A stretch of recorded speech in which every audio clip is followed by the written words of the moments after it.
dato del INDEC, los precios al consumidor, el IPC, aumentó 2.2% en enero de 2025 respecto de diciembre y 84.5% interanual. Ahora vamos a ver, Carlos, también el desagregado. Número importante porque es el más bajo de la era Milei.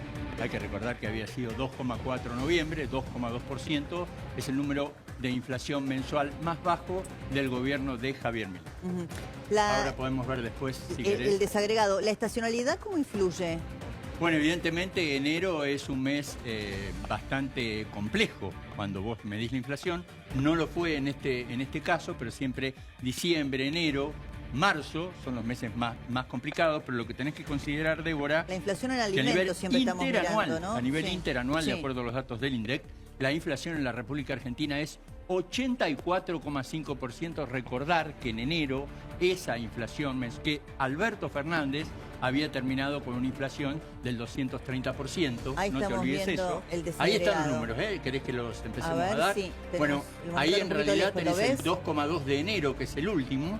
Y fíjate, cuando arranca la era Milei, ahí no está, pero el primer índice de inflación que tuvo Javier Milei fue en diciembre, que prácticamente era de Alberto Fernández, era 25%, después fíjate que en enero baja al 20%, febrero 13,2%, marzo 11%, abril 8,8%, mayo 4,2%, así siguiendo hasta verificarte este 2,2%, que vuelvo a repetir, es el nivel más bajo. Restaurante, hoteles y servicios, obviamente lo que más subió, podemos seguir viendo para ver rubro por rubro. Sí, quería ver, ¿sabes cuál? Inflación en alimentos, porque lamentablemente ese era el rubro que habitualmente tenía mayor incidencia, por supuesto, en los sectores más vulnerables y solía estar por arriba de la media. En cambio, en estos últimos indicadores siempre se mantuvo por debajo de la media. Exactamente. Por eso quería ver después si tenemos el desagregado. Ahora, cuando veamos el desagregado general, inflación en alimentos, ¿no? Los índices de precios, a partir de ahí vamos a ver el resto del desagregado, ¿no?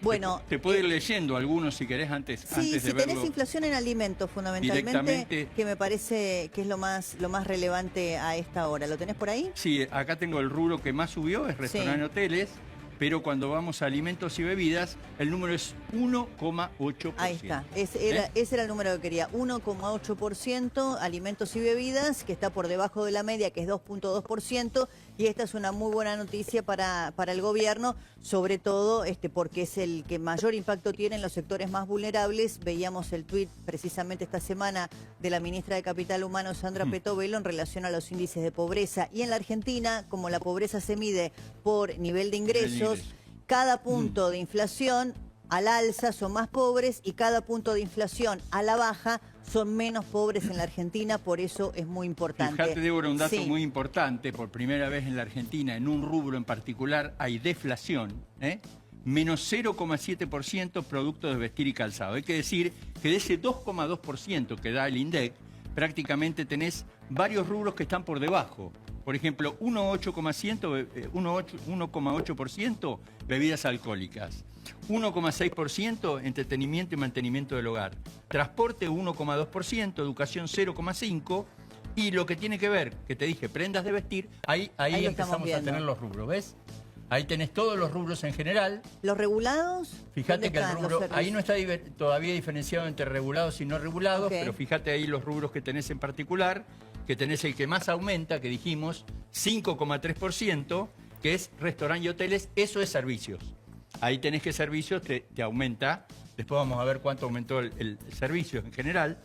Vivienda, 4%, ahí está el número 2,2%. Pero el de la ciudad había dado 3,1, ¿no es cierto? El de la ciudad había dado 3,1. Ahí si seguimos viendo y recorriendo esos números, fíjate que salud dio 2,4%, hay una baja con respecto a salud del mes anterior. Claro, pero está por encima de la inflación promedio, ¿no? Que ahí está no todo el tema también de el las aumento prepagas. de las prepagas, que las prepagas fue en realidad... Que las prepagas están aumentando por encima de la inflación. Atención en febrero, acá damos el anticipo, atención en febrero, porque el gobierno dice que la inflación, dijo Caputo, que probablemente podía empezar con un número que no es 2, que es un 1, pero en febrero vas a tener un impacto muy fuerte del rubro de la carne.